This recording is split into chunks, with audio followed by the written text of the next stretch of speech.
right. Oh, there's. Whoa, I Well, gotta hit nonetheless, continue. it continues. Nonetheless, Andre recommends for those folks at home who wasn't privy to the conversation, 3 seasons of Supernatural is his French kiss. I'm saying 5 with the vision of Eric Kripke.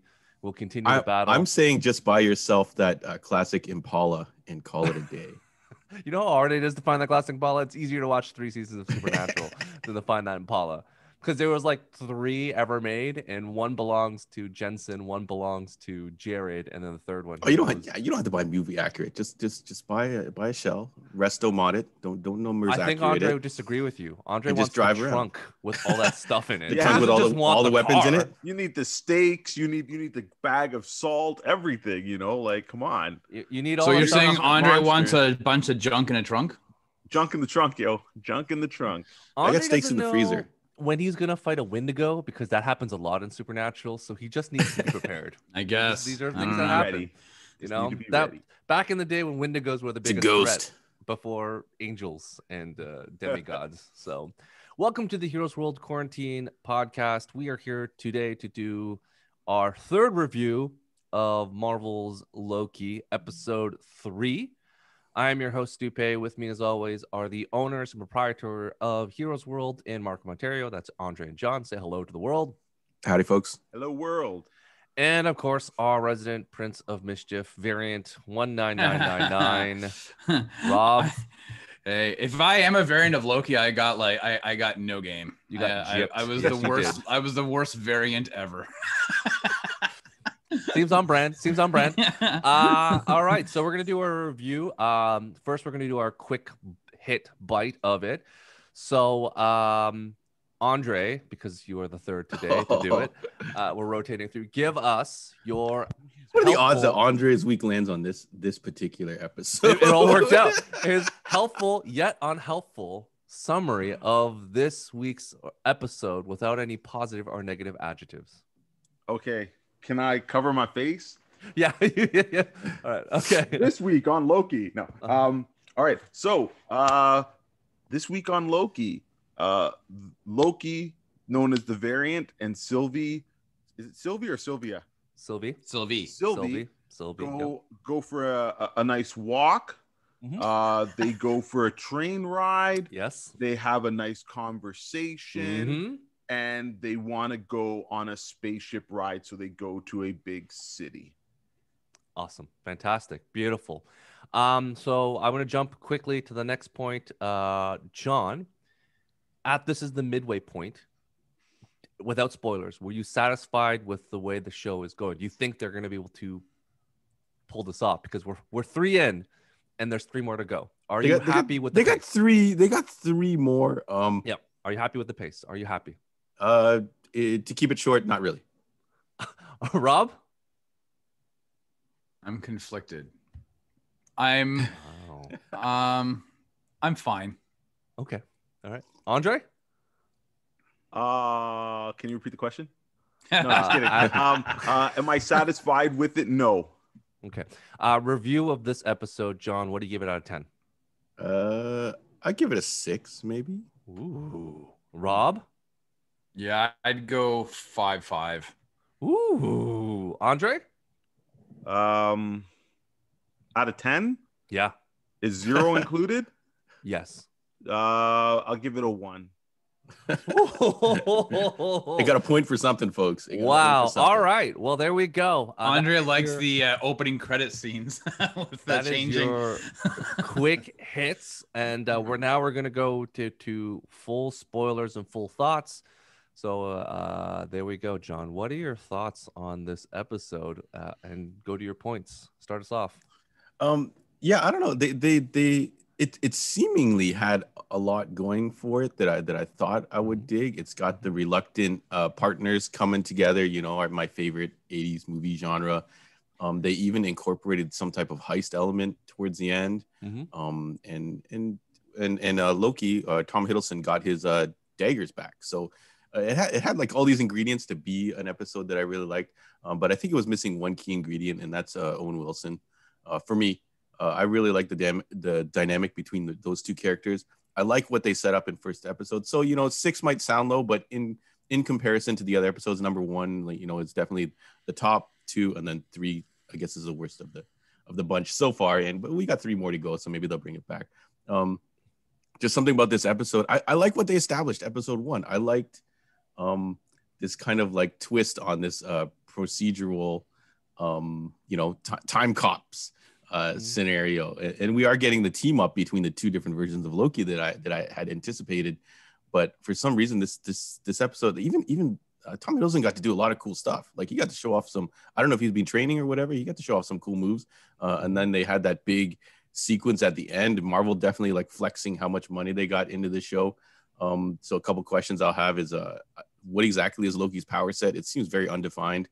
He seems to be able to, I think at one point a building is about to fall on his head, and he kind of like virtual headbutts it away or something. I don't know what the hell happened there. I don't know what we the don't power know what's is going on. Yeah. And I guess he can learn how to do the whole take over someone's body thing, and I'm sure that's gonna come back in the next episode or 2. But just it just didn't catch me as much as like that first. Like, I really liked that first episode. I was hoping for more of that. They got rid of Owen Wilson for this episode, and it feels like it turned into a completely different show. Some of the jokes I didn't find very funny, like the whole they get zapped by that random, I don't know if that lady is somebody, that lady in the trailer or whatever. It was kind of funny. There's a leftover from the Mandalorian episode. Yeah. She gets blasted, and he's like, "Oh, I don't know how you've made it this far." And then he tries to be the husband or something, and he gets blasted too. Maybe like a slight chuckle, but not really a full out laugh. I'm like, I'll just keep going. You know, I don't know. You're not feeling it. I hear you. Yeah. Usually you have like a whole bunch more like did you know moments, but I guess 5 points. Yeah, no, I don't know. I was gonna like it had all those elements, and I was like, oh man, you know, I'm glad I used my, you know, Tom Hiddleston countdown on the last episode, because I was originally gonna push it back and save it for a later episode, but I don't think I could have done it for this episode, unfortunately. Like, he's still great performer. You know, you watch him on screen when he kicks that guy out the window, and then he proceeds to get thrown out that window. That was kind of funny, but you know. That was probably the highlight of the episode for me. The ode to Indiana Jones, where tickets, please. Tickets, please. Tickets, sir. All right, Rob, give us your thoughts, because you seem, like you said, very conflicted on this. Well, I'm conflicted in the sense that I don't know what the point. I don't know. I don't know what the point was. When we've talked about these bottle episodes before, where there's not a lot of set changes and this and that, and you're relying on a lot of dialogue and exposition to kind of move a story forward. And, you know, we saw that in Falcon and the Winter Soldier. If you think about that scene between Sam Wilson and the girl who was the leader of the Flag Smashers, I can't remember her name now. Carly, thanks. Yep. You know, it was like a 15-minute scene, maybe 10 minutes of dialogue and this and that, but you were enraptured with that dialogue. And I felt that the interactions between Sylvie and Loki don't have that same hook for me. Like, I'm not taking anything away from the actress or even from Tom Hiddleston. Maybe it's the material that they've been given, but it feels like I'm not enraptured with what they're saying, right? Like, it doesn't. They're just jumping in. Like, they already set up a great dynamic episode 1 and 2, and all of a sudden they change it. Right? Yeah, and so I'm not interested in following their dialogue between the two of them. It's just like, okay, what for what purpose? And you know, John's right. I mean, there was no funny moments. The action scenes to me, it's inconsistent. I'm sure, you know, my esteemed colleagues here will kind of reiterate that. I mean, in episode 1, Loki had his ass handed to him, and then in this episode, he's all of a sudden he's right, and it doesn't make any sense to me. It's like, well, how do you go from one extreme to the other in the course of just a few short hours? I didn't Star Wars logic. But the stuff on the train with him getting loaded and having a good time and this and that, like, it just seemed so forced. Like, everything's felt forced. Like, we were supposed to be smiling during this scene. Like, they really wanted us to enjoy the tomfoolery of Tom Hiddleston. And instead I was like, what's the point of this? Like, now we're on a Snowpiercer set. What is happening? Like, I don't, you know, John's right with the whole, you know, the building coming down and all, you know, Loki striking a hero pose. The only thing I I can kind of hold on to is that I feel like there has to be an answer or reason as to why this is happening. Like there, I guess I'm putting a lot of faith in the showrunners to be like most magicians. It's all smoke and mirrors. It's a good bait and switch or whatever analogy you want to use and be like, holy shit, this all makes sense now. But I'm really starting to lose faith in understanding because I felt like that's what we got in episode 1. We a little bit last episode. In this one, it's like, well, what's happened? Like now it's all gone. I personally don't think that Sylvie is a Loki variant. The one thing I did find very interesting is that he gave up a lot of information on himself and she gave up nothing. You know, if you're talking to yourself like as a variant, you would naturally start to inquire about things. Like he was talking about how his mom was a good mom. She's like, well, my mom had died and this and that. But there was no mention of like, she's not from Asgard. There was no mention of a Thor. There was no mention of any of... I think he tells a story at one point to trick her into remembering it. Right? Let me kind of outline this for you, Rob, and I want to get your thoughts before Andre continues because Andre will have some good points. Let's say I outline the episodes as this. Episode 4, they get captured, and we do a full Sylvie like backstory, like because she's like, oh, I was like run away as a kid. Shows her as a kid. Clearly, there are pictures of her as a kid, whatever, because Marvel somehow just said, here it is. So let's say the next episode is a whole backstory of how she came to be and how she's been running away from the TVA since like she was 8 years old. And this is her backstory. And then why she doesn't know anything is because she didn't have a chance to know anything. She was 8 and she's been running from them ever since. So it's been decades of her running around. She gets captured. At the end of episode 4, they break away. Episode 5, they go to the timekeepers. They find out, big thing, timekeepers actually are all a fraud, and the big pin drop that reveal was cool, right? The reveal on episode 5 is, hey, the timekeeper maybe is Kang or someone else, like they're frauds. And then that leaves you with like, and then episode 6, they close it up where Loki's running around time doing whatever he wants and is having adventures and trying to do whatever. So I think that is the runway they have, which is one episode more of just like talking, exposition, character development, Sylvie. Next one, we figure out who the timekeepers are, and the last one is a close-up of like, because there are the trailers now. Almost 95% of all the trailers have been released outside of Loki, the one where he's surrounded by all the people and he's like, yeah, it's me, and then the city being broken and all that stuff. So you can imagine that is kind of the path they're going towards.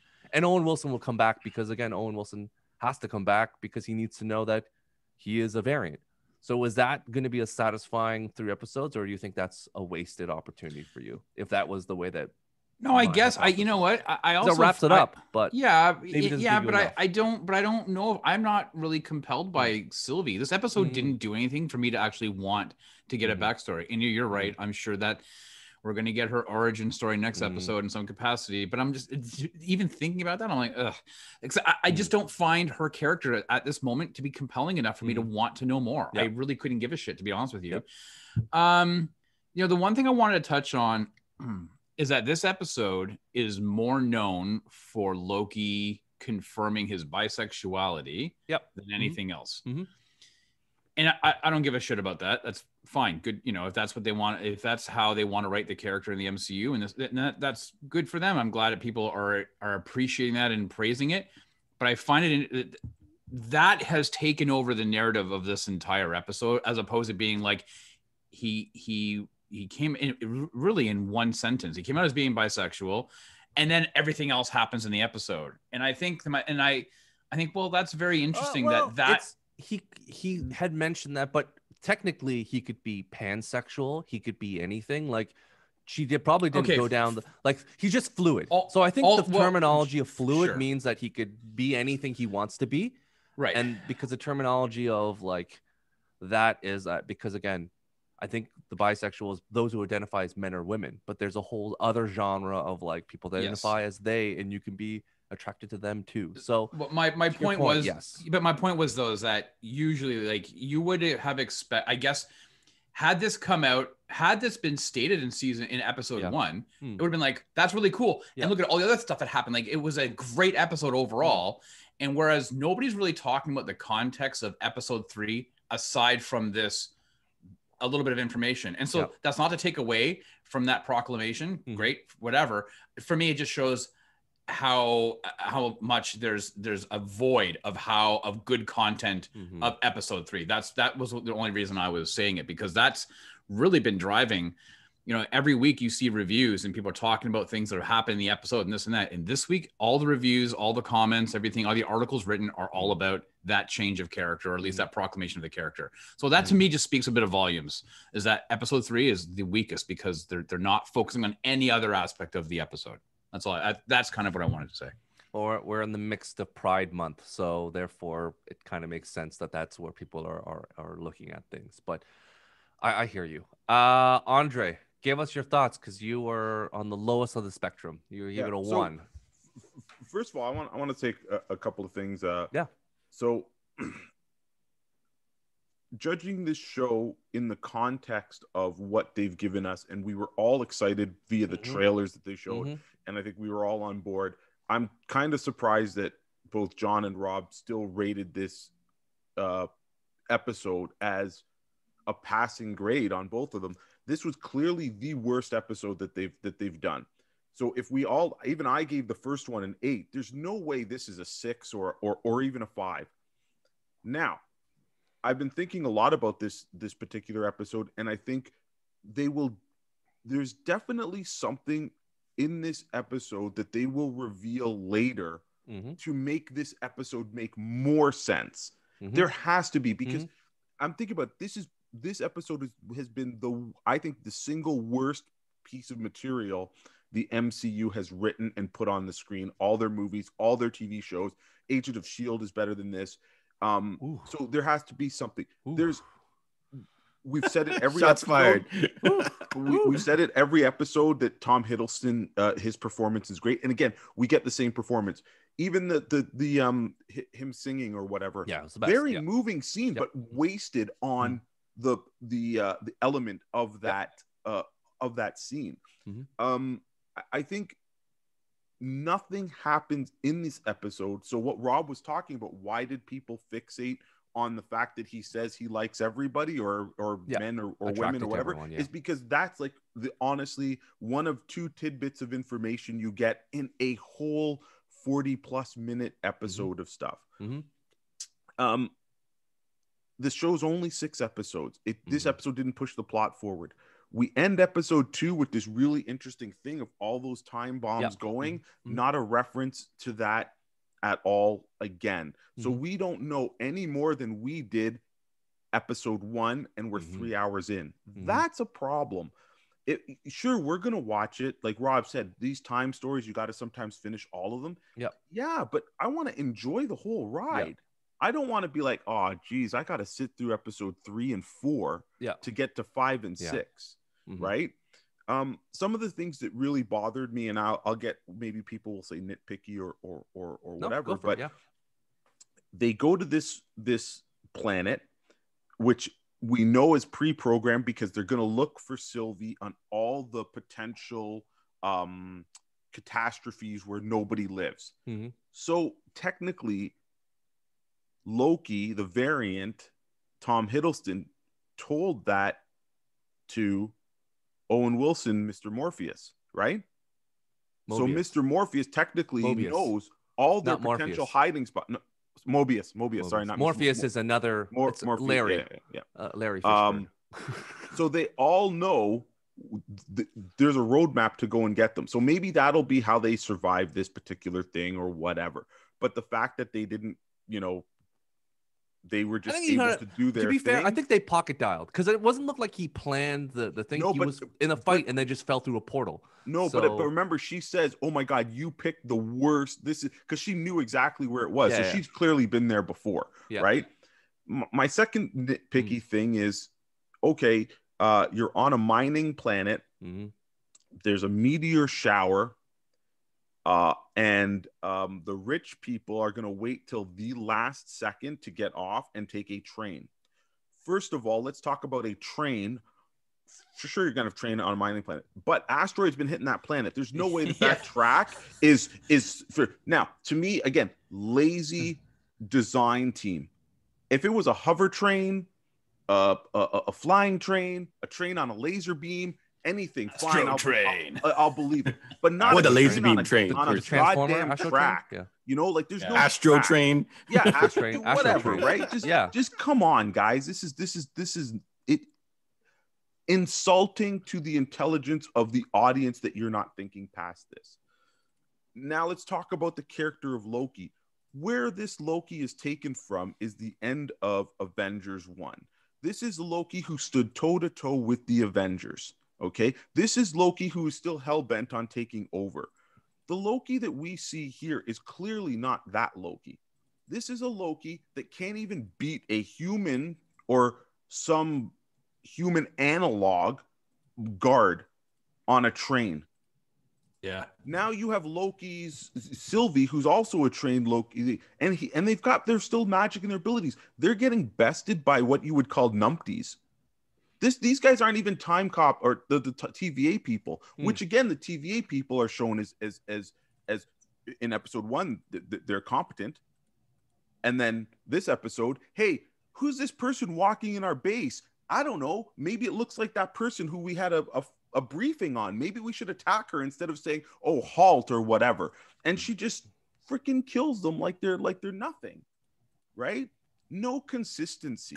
Yeah, right? I had a no thing that was consistency. Funny. So again, I'm not going to give them props or points for any of that. This is a 1 out of 10 at best because of Tom Hiddleston. Now, I'm going to leave them a little bit of wiggle room because maybe, right? Maybe the next episode explains it. Maybe, you know, they're not panicking when the spaceship gets destroyed because Loki's like, I just showed you an illusion of that thing blowing up, the time thing. But again, the whole premise of the TVA is this awesome thing. Oh, it's out of batteries.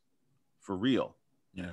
For real. That is your explanation for doing this. And they're like, oh, let's go and just find a power source that's great enough because we understand the technology of this device, which we don't understand the technology of the device. Mm-hmm. So I am hoping, after watching 3 episodes and seeing the little clues and the nuggets, I'm hoping, and I think, you know, it should be pretty clear if you even cursory watch it. Everything the TVA has said and done is an absolute lie. Flat out lie. It's inconsistent. There's nothing truthful. Yep. So what we are seeing is not truthful, and something else will come to pass. Mm-hmm. Rob mentioned the character of Sylvie not being a Loki. For sure, she's not a Loki because she would have to come from somewhen on the sacred timeline because the time association said there's only one timeline. Mm-hmm. Well, then what future or past did Loki decide to become a woman and not remember that she was ever was ever a man or woman and did not have an Asgardian parent? Again, that's not a timeline deviation. That is an alternate reality or a multiverse. So the TVA is lying. We know this because the TVA cops are apparently supposed to be variants themselves. Well, again, they don't know that. Yeah. So again, well, that's what I think Andre implied from the girls. Okay, so now we're getting to the point where they're not nitpicks. They're your point of view. But now we're at the point where we're getting to guesstimations and what, because we know there are more episodes coming up. So to your point before, the train tracks, I get your complete thoughts on that. However, re-looking at the episodes, and I'm looking at it now, we've never seen wheels on the train. So technically, it could be hovering. We don't know what the train tracks are or what they are. They never show wheels. So technically, it could be hovering. But yes, the train is kind of... Why train? Yeah. I think it just... Why? And why? I think it's just for storytelling and whatnot. It's just cooler on a train. Like, the train. But they had to go over a giant bridge. And I'm thinking to myself as I'm watching, I'm like, shit, you better hope. Like, I'd be like panicking as we're going over a bridge that one of these asteroids don't go over. So we don't know if the wheels, if there are wheels, or it's hovering above the tracks and they're using tracks just to get electricity. So again, but then even if it's that, Stu, if a meteor hit that, it's breaking the circuit. But even still, the world is ending. When they get to the city, Yeah. Why are those cops not trying to get on the damn ship themselves? The world is ending. I'm not stopping anybody from getting on that It's like ship. the band I'm in Titanic. They're like, we're Yeah, going yeah, down yeah. with the that city. ship. But not every police It's officer gets to go horrible. on that. Order must Andre, be maintained. There are Andre. more police officers probably than seats on the and they're not saving. Like, this is their job. Like, you don't get to go on if you're just a regular police officer. Yeah, There are but other you're not people gonna aboard. you're not gonna keep the dude. Anyways, regardless, There would be riots in the city, is what Yeah, Andre was saying. Well, there not only were, that, and then they wouldn't stopped fight. when the ship blew up. They're like, If everyone they just were kind of like, robots, yeah. if those things were robots keeping the peace or something else, but if they are an organic being that's saying, why am I keeping these people off the train and I'm not going, and this world is ending, I'd be like, world's ending, do what you got to But do. to be fair, Credentials, please. To be fair, we End don't of the world is know- coming. the other side of it, we don't know if they know the world is ending. They could just be like, oh, this is an anomaly. This could be thing, and people could Dude, be you fine. saw how big that planet was that was coming through. They weren't.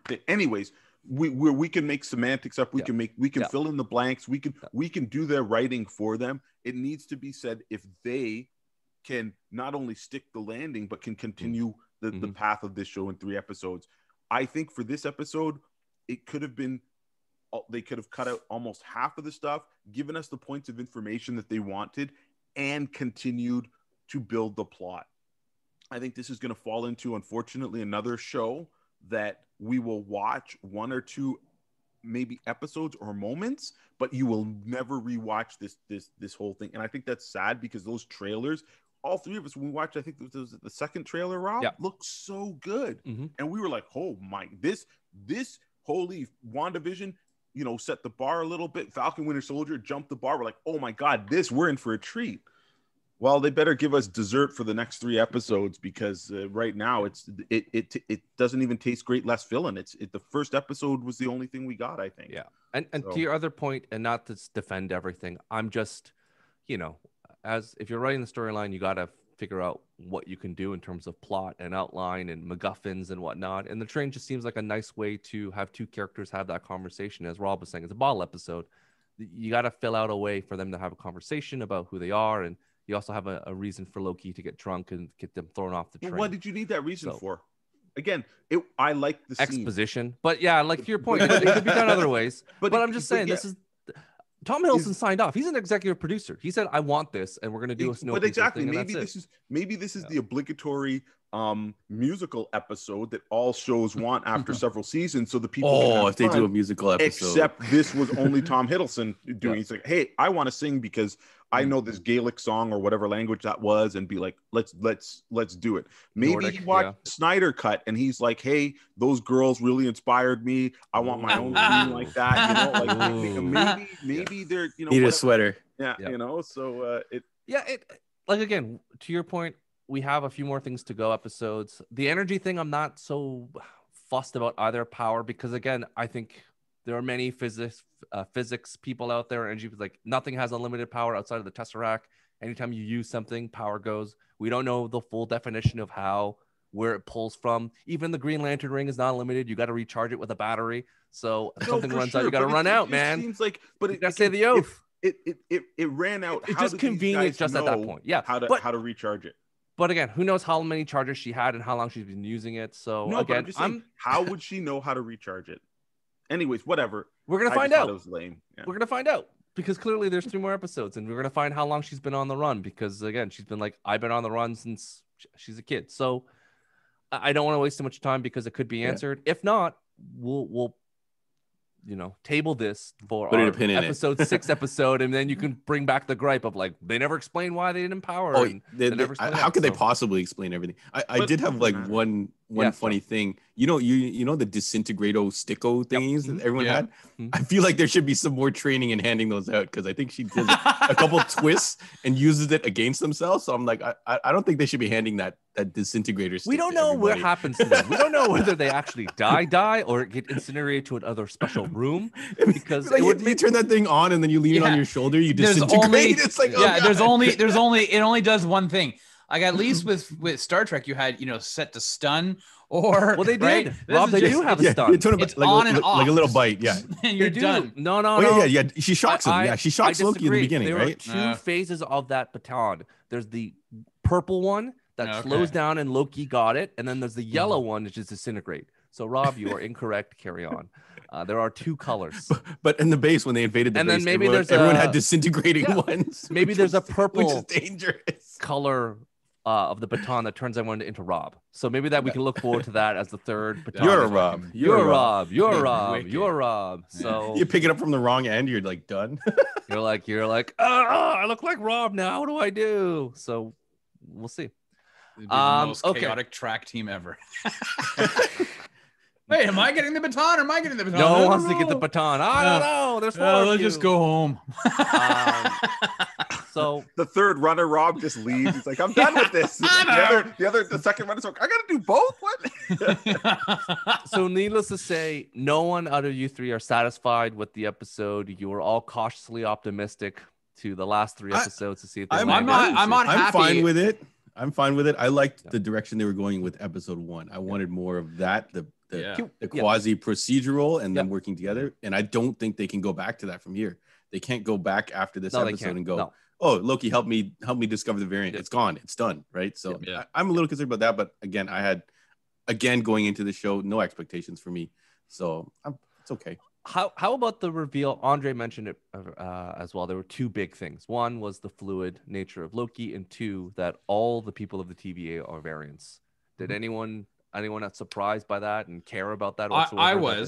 I actually like that. See, that was the one thing at the beginning of the episode that I really enjoyed. Like that, the break-in and the reveal that they don't know that they're variants. That, like, for me, I'm like, oh, like that harkens back to like the excitement of the TVA that we got in episode 1. I'm like, okay, cool. Like, this explains why Mobius is so infatuated with the 90s and jet skis and things of that timeline, right? I mean, I'm like, okay, cool. I want to know more about that.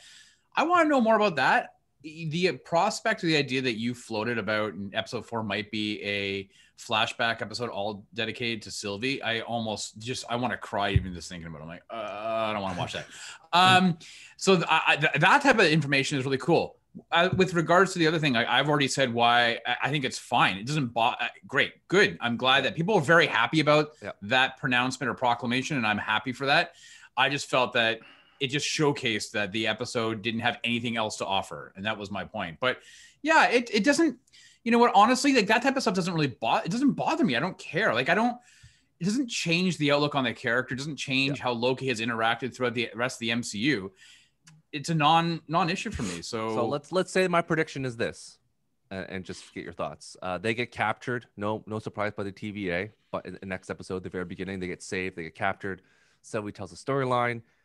Loki tells Mobius. Mobius releases him, and that's how the cliffhanger ends in episode 4. Is that fast enough speed for you in terms of like Loki going, "You are a variant. You are this," and he's like, "Oh." Unfortunately, he won't say "well," "whoa," no, he'll be "wow," like, "Gosh." But unfortunately, we already know he's not going to say his Owen Wilson line. But like, he's gonna know, and then something is going to change. So, and then that leads to the episode. I think that's the pace that they need to go at. The speed. I just don't want I don't want a full 35, 38-minute episode about Sylvie and her backstory. But montage of her growing up. The most interesting backstory. That's the thing. But so far, based on this episode, nothing has compelled me to want to see her backstory. But I again, go on. Yeah, obviously, if it's the same quality, if they've given, sure. But if it is, they could do something interesting. Like I think, without doing anything right now, she's a blank slate character. We don't care. But if they injected some stuff into it and it was done well, of the caliber of episode 1, I think it would be warranted. But if it falls flat, I would agree with you 100%. This character has done nothing to garner us. It doesn't mean I don't want to know any more about this character. I want them to make this character interesting. I want to understand her motivation for why she wants to destroy the TVA and not control it, because Loki's like, well, this is power. I want it. So if she says, okay, it's cool. Now, it doesn't mean that we have to love the character after, but the characters, we don't know anything right now, and we're halfway through. So that's not a very good situation, because she's supposed to be the antagonist of this show, unless, again, we probably know the antagonists will be the Mephisto, called the time. Well, here, how about this? Yeah, but what I said is, I just don't want a full episode. So, like, if you think about why, if it's a full Rob, episode, let me I'll tell you. Let me just ask you this question. Like, again, I want to jump quickly to something else. Yeah. So let's say this episode 5, Richard E. Grant shows up as Old Man Loki, the great intelligence himself, and then he's the leader of the TVA. Would you flip a table and be like, this is garbage? Or would you be like, I'm intrigued?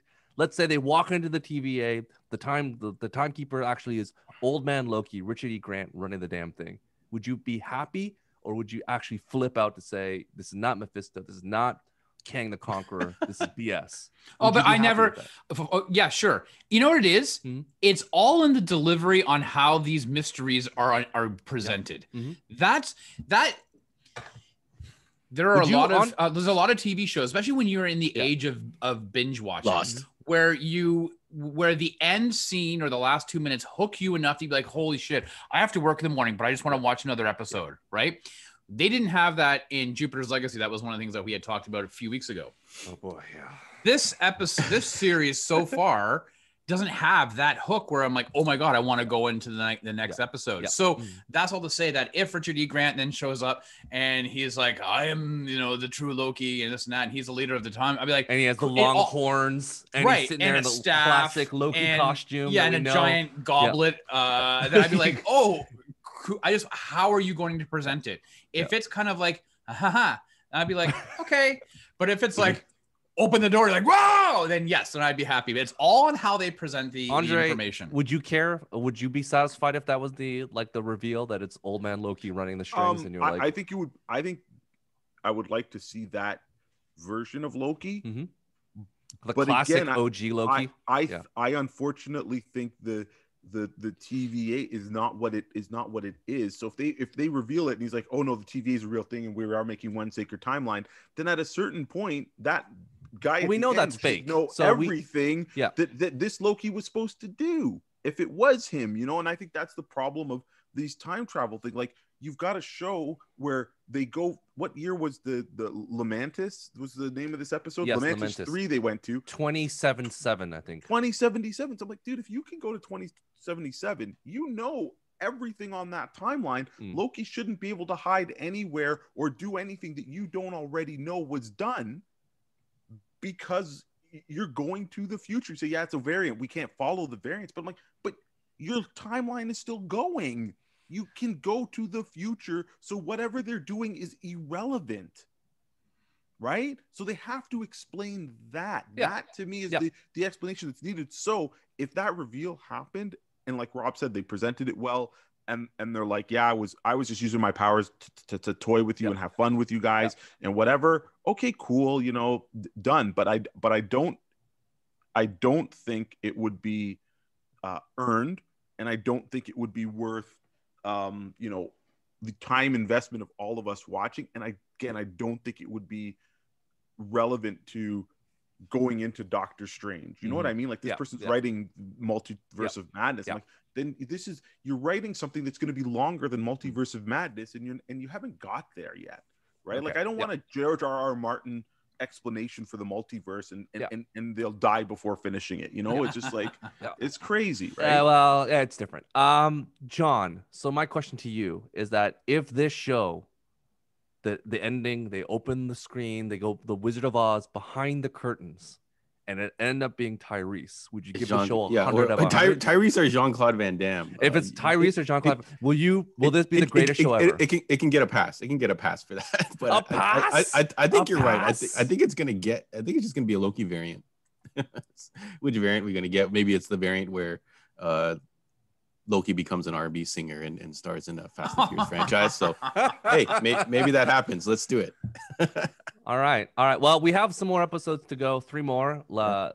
Clearly, things are teetering downwards. Now it's the peak to go up. So we'll be able to answer the age-old question: is this going to be as good as the Time Cop TV series, which ran for 9 episodes? So they had more runway. It's already better than the Time Cop TV show. Already. Yeah, 100%. It's already also better than that terrible Eric Kripke show that I tried to watch. That was like time something, where there's a person running around in the Zindenberg and whatever. Timeless or whatever. I think that was the Oh yeah. Remember that time? It was time okay. Show? It was okay. It was like she was running around chasing the guy from ER. It had 2 or 3 seasons, right? They were in that big sphere. Seasons. Isn't that what it was? Yeah. Yeah. It was okay. I forget that it was called Timeless. Yes, Timeless. It was Timeless, a TV series. Chasing Abigail Spencer. Goran yes. Vejnik or whatever his name was. Yeah, good pull. That was an Eric Kripke show where he did that, and then it was Abigail Spencer and historian, professor, and a U.S. Delta soldier were running around history fighting stuff. So yeah. They go to the Hindenburg, Sliders. Right? Episode 1. Sliders. Sorry, just but it was the later season of Sliders. Nobody remembers Sliders, so it doesn't matter to me. Everything was back to Sliders. Just like Andre said, just watch the first 2 seasons. Unfortunately, it ended there, and there were no other seasons afterwards. But just know that it would have been really cool if they had more seasons of Sliders after season 2. All right, go back and erase the timeline, Stu, by editing Wikipedia. God. And future generations will never know.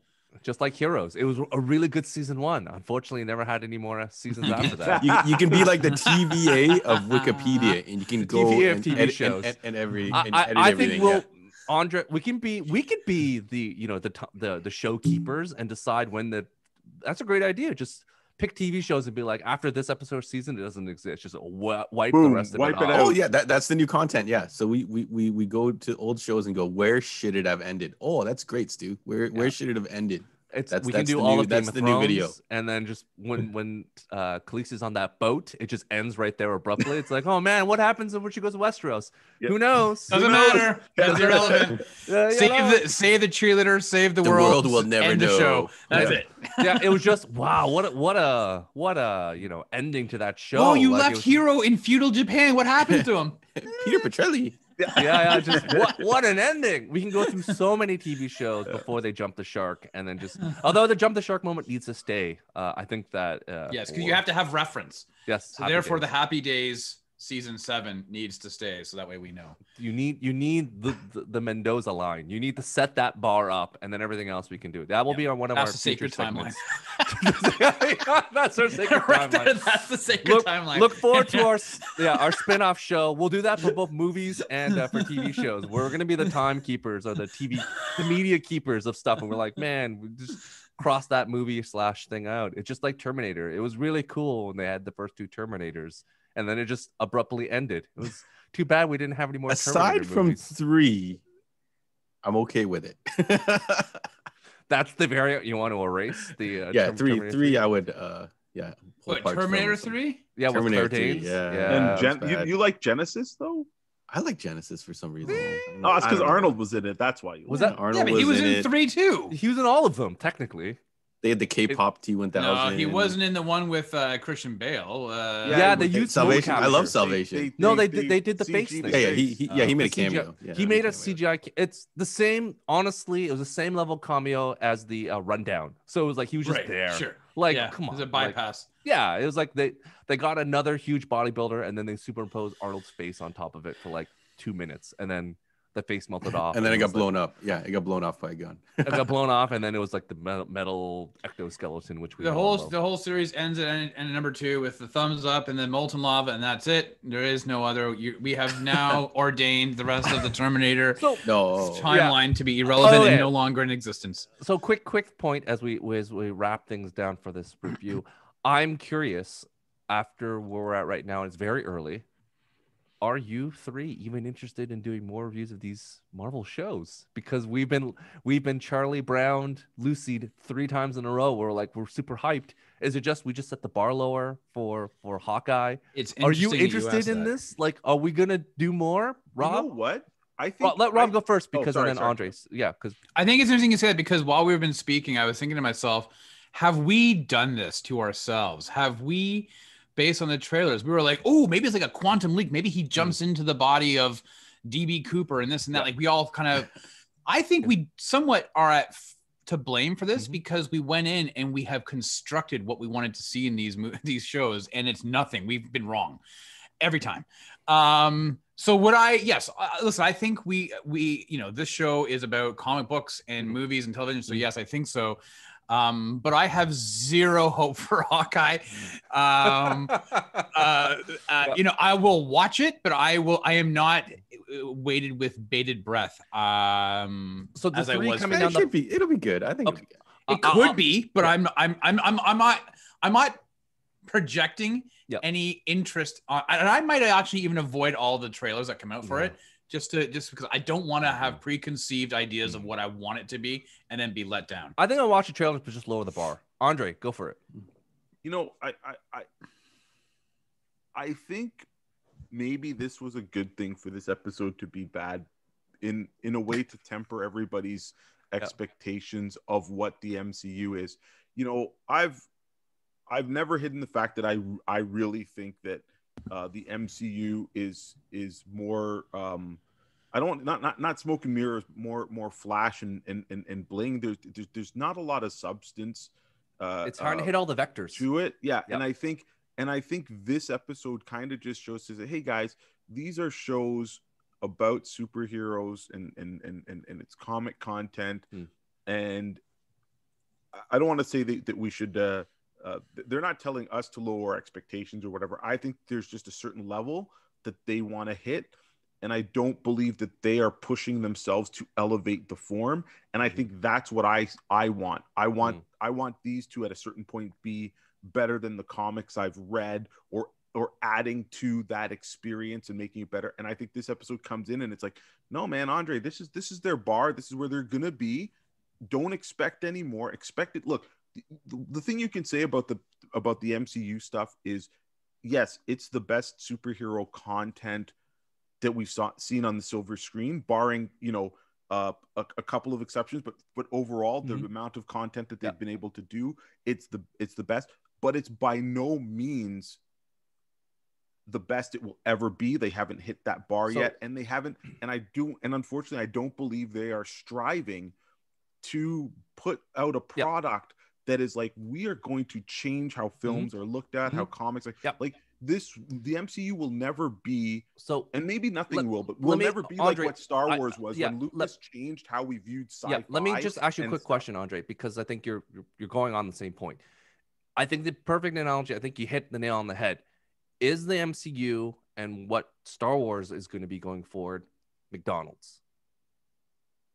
It's consistently the same format over and over, good fast food, does the job fine, but it's not a gourmet burger. It's like, to your point, it's not the best burger you have, but man, oh man, is that like a Big Mac, just a Big Mac. Like, it just, every time you eat it, it's consistent, it's fine. Yeah. Like, is that what Marvel's and Star Wars is going to be going forward? Just McDonald's. And if you want to go to Burger Priest or like a high-end burger, maybe it's independent film that does that to elevate the material. But everyone loves McDonald's pretty much. What's the motivation? Right? The motivation is to sell money, toys. Right? Yep. The motivation is to market and make toys. So if I guess, and this is not my opinion, Happy Meals. I'm assuming, and I'm going to take what Andre's saying, there's an argument to be made that the MCU is in a state that it currently is to make it palatable across numerous, areas and population to sell merchandise and toys. If it stays too close to the comics, it's not easily consumable. They water it down because the motivation is to make toys and video games and clothing and lunchboxes and everything else with it. Yeah. So I think they're aiming to get someone like Holly who doesn't watch anything to maybe be interested. Like, they're not looking for us, and I think we agreed to that before. Like, I look at Moon Knight and I'm like, how bat crazy could that show be? And I think we can all expect it to be kind of the middle. They're like, yeah, we're gonna do some of these things, but no way is it gonna be as crazy as like the Moon Knight that we knew in the comics, because it's gonna be just kind of like, we can't go that crazy because we're gonna lose Holly along the way. Maybe she'll be interested, maybe she won't be, but that's the demo they're trying to hit. Someone like her, and then Easter eggs drop for the rest of us. I think that's the problem, because a lot of times the people like that, they're only watching because their significant other watches. Like, how many times, like Rob or John, do your significant others ever say, "Oh, hey, I'll watch a Marvel show with you or a Marvel movie with you"? Like exactly. Rob's got his son who probably probably hasn't watched Loki. He's just like, yeah, I watched first one. Now it's not for me. No, he's been watching it with me. I agree with. Obviously, they do want to merchandise, but the thing is, with the amount of content they're putting out, I think they could at one point say, yeah, we are going to strive to do that, you know, and maybe they'll get there, maybe. But again, I've been hard on it. A lot of people say, no, the MCU is the best movies they've ever seen, and blah, blah, blah. Good for you. Yeah. Keep enjoying it. Good for you. You know, you cut me and I'm going to bleed, you know, newsprint paper and bad dots, Kirby dots. I love comics. Like that's my thing. Yeah. Like look behind me, my whole, like my livelihood, everything. But I just always want the best form of them to be presented, and I always want somebody to say, I want to tell a better story, or I want to raise this character, I want to raise it. Anyways, that's my thoughts on it. John, thoughts on McDonald's? Yeah. I'm not as critical. I'm only giving it the rating because I want to see more of the stuff that I liked. But the Marvel shows are exceptional in quality, like of visuals, sets, all that kind of stuff. And if you compare it to any of the other TV, I think it is very, very, very good, and it definitely is a level above. Like you're when you're flipping through your channels, if you see that there's a new Marvel show out, you're gonna click it, right? If you see there's a new Netflix show out, maybe you'll click it if it's in the genre you like. But if Marvel is producing something, you're gonna watch it. So we definitely should watch the other ones. I am looking forward to Hawkeye. I think it's gonna work. And so far, like. I don't know if you're saying that the other stuff we watched, like Falcon Winter Soldier, I thought was incredible. WandaVision, I liked it in the end. You know, obviously it had some parts that I didn't like. So I think hopefully the same thing's going to happen. We'll get to a rank maybe after. I won't like the middle two episodes, and maybe Owen Wilson comes back for the last two, and it comes back for me. So, you know, I think I don't think it's torture to watch these. You know, the rating is because of comparing it to the previous two episodes. Like no regular TV, we wouldn't ever get some of these actors, you know, quote unquote, slumming it or whatever, you know. So, you know, it is what it is. They're all in limited series or low counts. Like no one wants to do 22 episodes. Yeah, and you know, this is the episodes. It's not like it's a season that might get canceled. So you're like, I'm gonna watch this, and like 100%, you know, all these other shows that you watch and you get invested in, that is canceled. So it's like that kind of sucks. It's not gonna happen to these types of shows right now. Yeah. Okay. Okay. So we're gonna move on to I Have Spoken with Andre, because we could go on about this topic, and frankly there's 3 more episodes to go, so I'm not prepared to give a rating yet because we don't know yet. I think it can go up from here, you know. All it can do is go up or go even further down, so we're gonna see. Andre, what do you have for us? All right, so speaking on the topic of, or kind of on the topic of multiverses and alternate timelines and stuff, my pick for I Have Spoken is Batman Earth 1 Volume 3. Now, if you guys aren't familiar with DC's Earth 1 series, they are basically brand new, easy jumping on points featuring DC's greatest superheroes. So you've got Batman, you've got Superman, Green Lantern, Wonder Woman, Teen Titans, and they're all set on Earth 1. So in book 1 of all of those, you are getting a new origin and a new take on the characters that you think you know, but you obviously love. This book is the 3rd one, as I mentioned, and it's brought to you by the stellar creative team of Jeff Johns and Gary Frank. Worth it alone for the art. This book is beautiful, but the writing and the story is very believable. It's actually, I would put the take on Batman, because it's definitely a different Batman than, you know, he's still Bruce Wayne.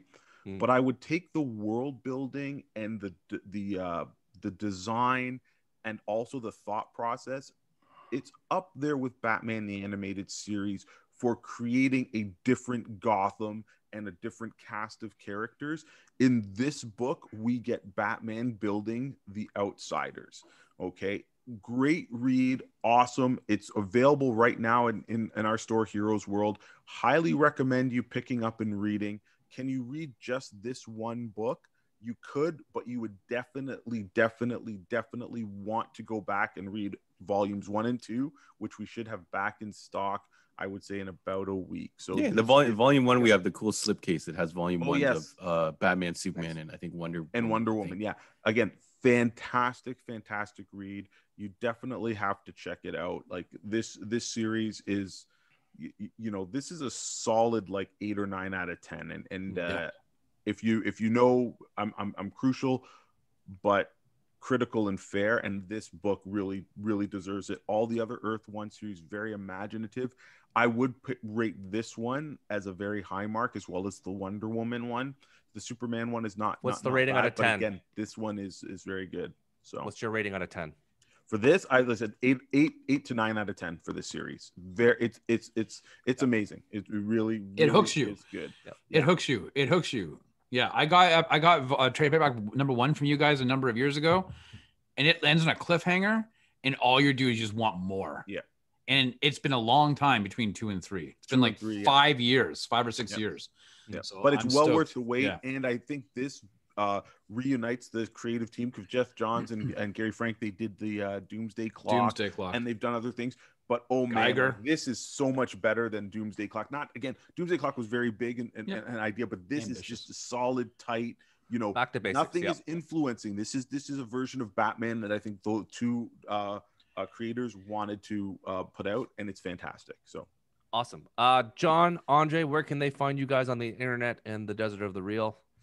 Yeah, so social media is popping. The Instagram and the Facebook Heroes World Online links you to the website, which we have tons of products being added all the time. That slipcase edition of Earth 1 is available on the website. And then if you are listening to this on the audio, so we are available on Spotify, iTunes, all your other major platforms.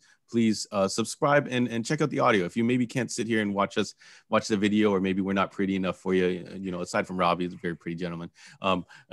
But you can listen to us on the audio, on the go, pop us in your car, and we have all kinds of other content as well that you can consume. So Heroes World podcasts, you can find us there. Andre? Right, and we are Are we in stage 1? Is that what it's called? 2. No. Who knows? We're open. Anyway. No, we enter stage 2. We're getting stage 2 is on Wednesday, Yeah, 29th. So right now, as of this, we 30th. are in stage 1, which means we are open for in-store shopping, and I think this is our second week of in-store shopping. And I want to say a big thank you and shout out to everyone who has come by the store and just said, hey, we're happy you're back. Good to see you. It's been great to see people. And I want to particularly thank everybody who came out yesterday. John and myself worked yesterday, and it just felt like the store of old. Like, I know this pandemic's been long, but people driving in from far away. People driving in from far away. People saying like they've missed us. They've missed the store, or the people who came out for the first time because they're like, hey, I want to get my kid the first comic or the first action figure or something. Mm-hmm. And I want to shout out to all the people, because we keep our front door open, get a nice breeze in, and all the people just saying, hey, can we come in? We're a party of 4. And we said, hey, can you just wait till one or two people leave? Everybody has been so thoughtful and so respectful. So thank you to all our patrons. Thank you to all our supporters. And to those of you who haven't maybe had a chance to come out to see us yet, stage 2, as the guys have informed me, is Wednesday. So our capacity will go up a little bit. I think it goes up from about 5 to 10. So that's great. And you got to come by and check us out. John and myself have been filling the store over the time. We've got so many great offerings and stuff. And we are coming up, I think Thursday is July 1st. So July marks our 20th year. So John and I are going to be thinking about what to do, some fun stuff to celebrate. And that includes everybody. Yeah. Stu's got on his 5-year-old t-shirt. I have my 5-year-old. And then before I've worn the 10. So I'm looking forward to the 20. Because what the 20 is. Yeah. So yeah, I got 2 vintages of this shirt. So I'm looking forward to the celebrate 3rd. with all of you and you guys out there, not only people that are listening, but all the people who watched and support the store. We wouldn't be here without you guys. And this last pandemic year or year and a half almost now definitely proves that. So thank you. And we can't wait to see you. We can't wait for you guys to see the store. It's looking great. Awesome. Rob, tell us what's going on the Sidekick Show on Monday. Yeah, so Monday, as always, you can join John and I as we go live at 8 o'clock Eastern on YouTube, Facebook, and Twitch. You know what? Tomorrow we're going to do something a little bit different. We're going to go back a little bit to the basics.